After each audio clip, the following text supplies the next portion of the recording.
जान के आश्चर्य होगा, देवी देवताओं की हालत बद से बदतर है इस कलयुग में। राक्षस देवता के विरुद्ध बहुत ताकतवर, दानव, दैत्य, राक्षस, भूत प्रेत, ये सब ज्यादा प्रभावी हैं। और इसीलिए पूरे विश्व में परिवार पे संकट बहुत बड़ा है। सभी के परिवार में परिवार टूट गए हैं, परिवार बिखर गए हैं। 99% बच्चे माता पिता के साथ नहीं रहना चाहते।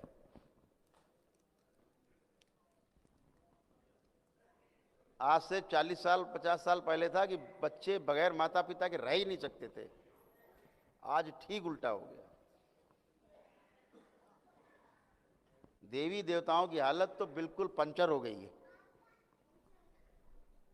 एकदम पंचर।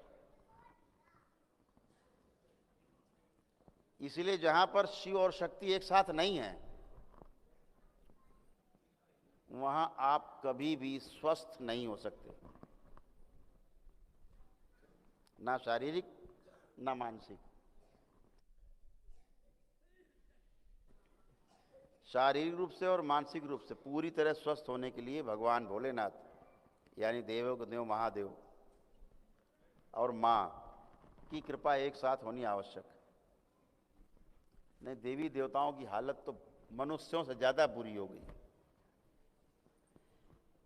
देवी देवता मनुष्य से ऊपर की योनि है, लेकिन मनुष्य से आगे की योनि नहीं है। ऊपर की इस सेंस में है कि आपसे कर्म उनके श्रेष्ठ हैं। आप मूर्छा में जी रहे हैं, वो होश में है। जो काम आप बेहोशी में कर रहे हैं, मतलब आप सक्रिय तो हैं लेकिन मूर्छित है। काम कर जाने के बाद जब परिणाम आता तब होश आता है, अरे यार ये हम गलत कर गए। देवी देवता क्या है कि केवल होश में है, सक्रिय वो भी है लेकिन मूर्छित नहीं है। तो आपसे ऊपर की तो योनि है, लेकिन मनुष्य से आगे की योनि नहीं है।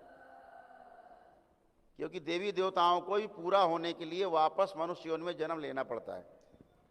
फिर मनुष्य योनि में आकर के अपने मोक्ष के लिए स्वयं प्रयास करना होता है, अपनी मुक्ति के लिए स्वयं प्रयास करना होता है ध्यान साधना के द्वारा। जब वो इनलाइटेंड हो जाता है, समाधि को प्राप्त हो जाता है, आगे जाता है, ज्ञान को उपलब्ध होता है और आगे जाता है। फिर उसका ये जगत जिसे मर्त्य लोग कहते हैं ये छूटता है, तब सूक्ष्म जगत में उसका प्रवेश होता है, सूक्ष्म जगत में उसका जन्म होता है। फिर वापस वो कभी बाध्य नहीं है कि 84 लाख योनियों में जन्म ले, तब जाकर के जन्म मरण के बंधन से मुक्त होता है। तो देवताओं की हालत तो वो हो गई है कि अब कहने में भी शर्म आएगी।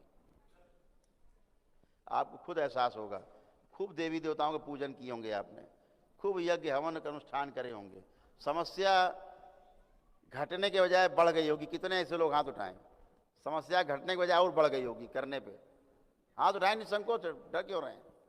देखिए है नीचे कर, क्यों हो गया ऐसा?